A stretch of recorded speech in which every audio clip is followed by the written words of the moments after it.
Olá, Léo Saldanha, Escola de Negócios da Fotografia. E como aqui o conteúdo quase sempre é sobre ou tecnologia, negócios, inovação, também a parte de inspiração, mas a melhor parte é quando a gente consegue trazer uma mistura que mostra arte e marketing combinados.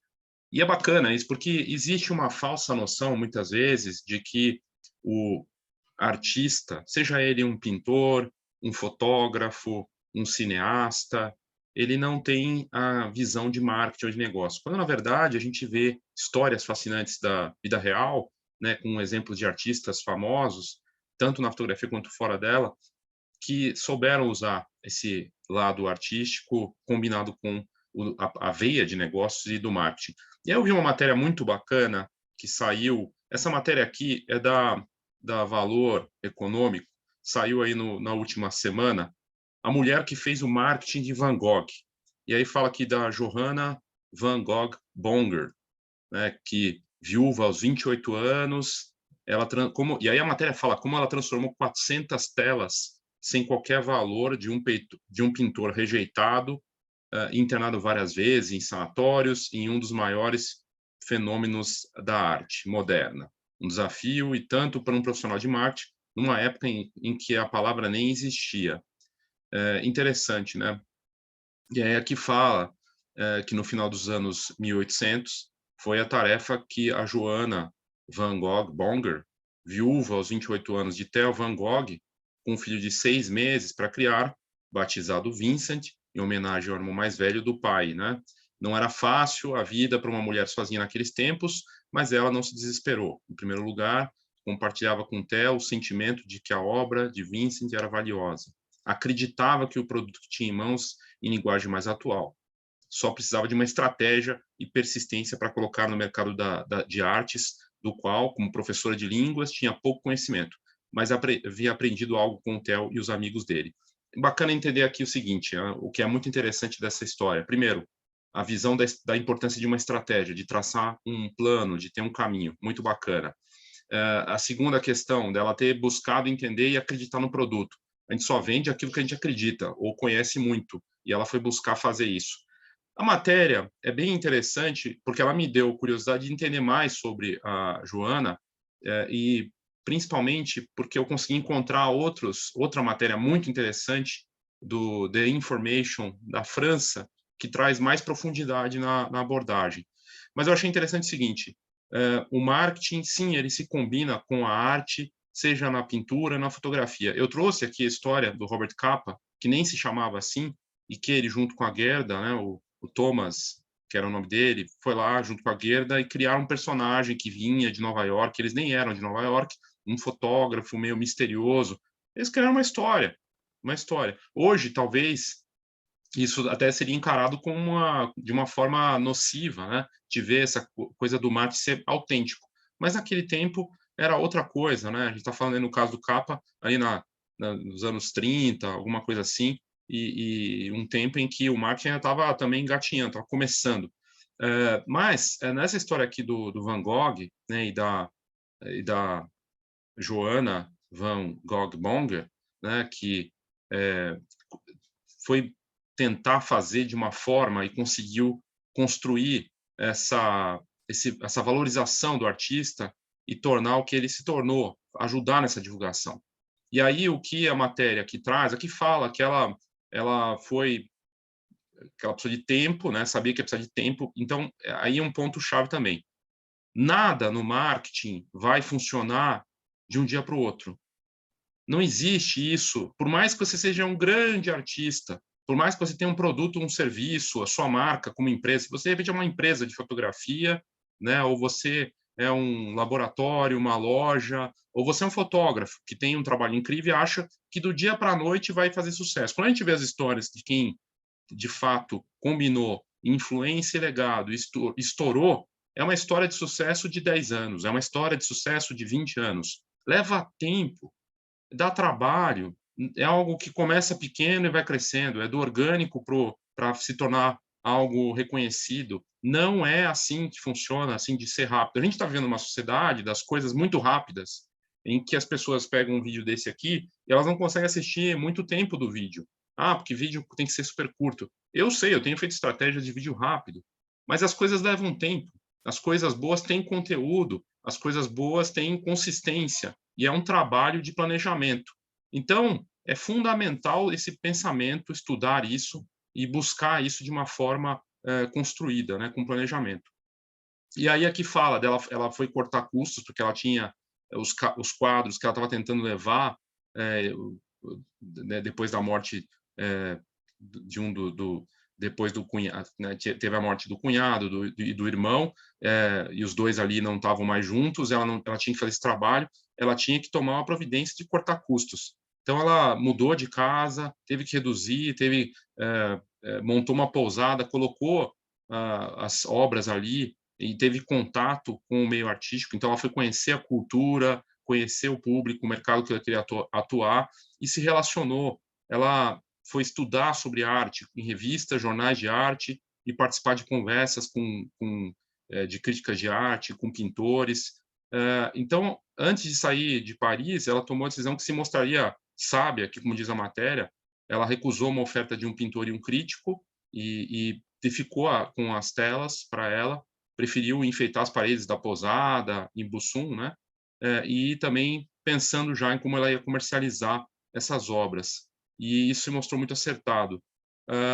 Aqui fala que entre as proezas de Johanna está de guardar mais de 200 obras de Vincent van Gogh, né, o famoso pintor, e a família controlando a Fundação Van Gogh, que dirige o museu. Um de seus bisnetos, Wilhelm, atua na organização ligada à fundação. Aí fala um pouco de tudo, que ela circulou com os quadros debaixo do braço, que a outra matéria fala disso. Ela escrevia nas línguas dos artistas e ela foi, além de estudar, ela fez um trabalho de exposições pequenas para ter esse contato. Exposição, até hoje, é uma ferramenta de marketing poderosa, seja hoje ela virtual, né, como acontece inclusive do museu do Van Gogh em Amsterdã, que mostrou as obras virtualmente, né, quanto para um pequeno artista que quer aparecer, faz na cidade dele, no shopping, numa loja, busca aparecer.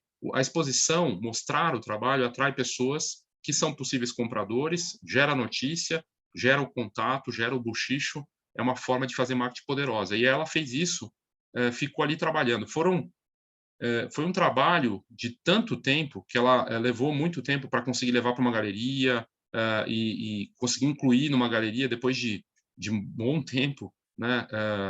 Que ela começou a fazer conseguiu fazer uma grande exposição depois de 15 anos fazendo esse trabalho. De novo, leva tempo, persistência, consistência para conseguir chegar. A outra matéria que eu achei sensacional, né, daqui do The Conversation, falando da Johanna Van Gogh Bonger, e aí fala aqui na matéria, o marketing a serviço da cultura. Aqui uma das telas, né?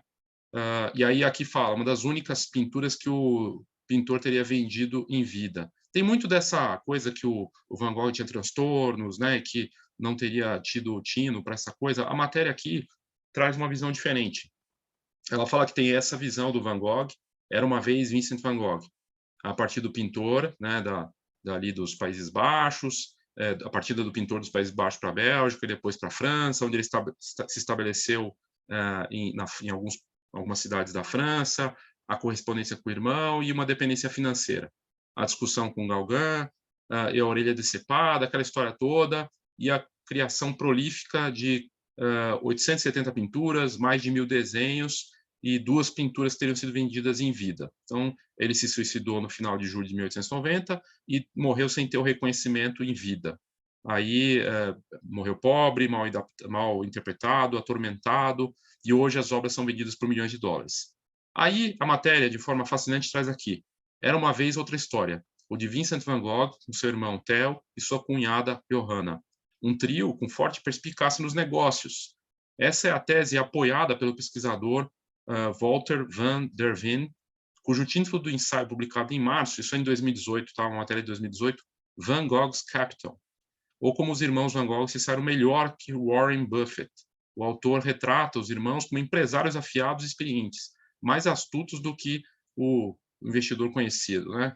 E aí falando aqui da estratégia que tinham uma visão de estrategista, que eles eram visionários, eles conheciam o funcionamento do mercado, isso é fundamental, né? Pesquisa de mercado, entender, e que tinham técnicas de marketing, e que eles trabalhavam de uma forma que eles discutiam a arte, os mercados potenciais, tinham técnicas de divulgação, e eles não faziam isso como sonhadores inconscientes. Eles eram especialistas na área, trocando ideias, com pleno conhecimento das realidades, oportunidades e riscos das posições. E aí, essa relação dos dois tinha uma relação forte comercial, eles fazem negócio juntos porque ambos veem interesse nisso. E aí fala aqui que o Vincent começou a construir esse trabalho, levando o tempo que precisava, e eles tinham esse mecanismo funcionando bem. E aí fala aqui do papel-chave da Johanna, também nessa matéria. Com a morte dos irmãos, Theo morreu 6 meses depois que Vincent, a Johanna assumiu a frente do negócio e continuou esse trabalho iniciado pelos dois e conseguiu descobrir o trabalho do cunhado, quase ignorado durante sua vida. Ela começa a fazer um trabalho longo, persistente, paciente, de valorização do trabalho de Van Gogh, do Vincent, reuniu as obras e começou a fazer exposições que pudesse chegar no máximo possível de pessoas, por muitos meses.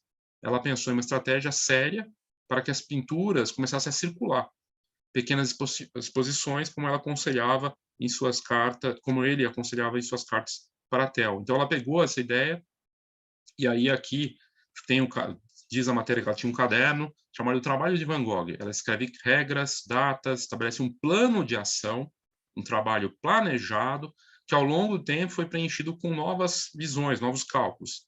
E ela tinha até a estrutura de metas, menor mercado viável. Se eu conseguir vender 2 desenhos, o investimento será dedicado ao trabalho novamente, reinvestir no negócio, e ela pensava em enquadrar a maior quantidade possível e dar aos quadros o brilho necessário para que eles destaquem as cores, como o Van Gogh aconselhava no texto.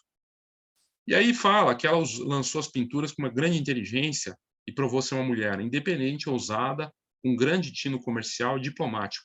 Foi ela quem transformou a joint venture dos irmãos Van Gogh em um sucesso mundial, graças ao trabalho de promover, né, as obras do cunhado através de inúmeras exposições, primeiro nos lugares na cultura holandesa e depois em Paris, na Alemanha. Um trabalho de tempo, um trabalho de consistência e planejado, tinha um plano. E aí aqui fala, enfim, marketing e cultura, um casal ilegítimo, né? Fala que todos conhecemos Van Gogh, o artista, no caso, graças a Johanna Van Gogh e a atividade que ela fez de marketing. O marketing é mudar, sobre mudança, é a mudança que você quer fazer. Essa obra vale a pena ser reconhecida pelo mundo. Essa é a mudança que ela queria fazer com esses trabalhos de exposições, de não só de valorização para ganhar dinheiro, mas essa obra precisa ser reconhecida pelo mundo. Hoje ela é. Hoje a obra é reconhecida e vale milhões. Hoje ela tem um museu, visitada virtualmente por milhões de pessoas e presencialmente, com a pandemia, teve uma redução, né? Mas fala muito disso, dessa mudança, desse impacto. E aí essa afirmação daqui da matéria falando que ela nem conhecia a palavra marketing, né? Não existia, mas que se hoje existe um museu Van Gogh e a fama do pintor se tornou o que é, foi graças a Johanna. Se ela não tivesse realizado esse trabalho de prospecção comercial, foi isso que ela fez, né? E de tempo e de planejamento, e usando ferramentas de marketing, boca a boca, gerar essa conversar, indicação, conseguiu entrar numa galeria de renome, ele não teria se tornado um dos grandes pintores da história. E aí aqui fala uma coisa muito interessante, que também está ligado com fotografia, que eu trago arte, porque assim, volta e meia, os fotógrafos ou o pessoal do mercado, que atua principalmente fotógrafo, né? Aqui eu acabo falando de outros assuntos, mas fotógrafo acaba sendo recorrente. Porque a maior parte do mercado, o maior volume de pessoas são os fotógrafos profissionais, né? A relação entre arte e marketing, né? E negócios. Sempre, aqui a matéria fala, a relação entre marketing e cultura sempre foi tensa, sobretudo na França. E no Brasil, não vejo diferença. Hoje, né? Essa relação continua sendo como se a arte não pudesse ter negócio e marketing envolvida. Deveria ter, porque se eu quero viver disso, e se é um negócio, então o marketing está envolvido. O que é bacana, o que é fascinante é conseguir fazer com que as duas coisas caminhem de uma forma orgânica, seja não em função do marketing ou em função da arte, mas de uma forma fluida, né? Isso é muito interessante. E aí aqui fala esse marketing que a notícia do setor cultural fala dessa convivência do casal marketing e cultura, que é uma percepção ainda, uma associação ilegítima, né, que leva a representações errôneas, que leva a questão de pejorativa, né, no sentido de manipulação, cinismo, pessoas querendo levar vantagem, fazer empurrar o negócio, e mudou. O marketing hoje é sobre ser autêntico, é sobre causar uma mudança, um impacto, e sobre tensão também, gerar uma tensão, né? O que leva uma pessoa, você fazer com que a pessoa queira ter uma obra numa parede e essa obra seja valorizada e reconhecida, é uma mudança. Por quê? Contar essa história, o impacto dessa obra e tudo mais, né? Enfim, eu achei muito interessante a matéria, que fala muito disso, né? Fala muito dessa questão da exposição, do valor disso, e o quanto isso... aí aqui já vai na matéria, aqui para um lado do marketing hoje, né? Do quanto é fundamental a valorização estética, o entendimento da arte e tudo mais, né? E a parte de comercialização, de negócios, a influência do marketing, mas eu achei muito interessante o marketing da cultura, esse marketing cultural.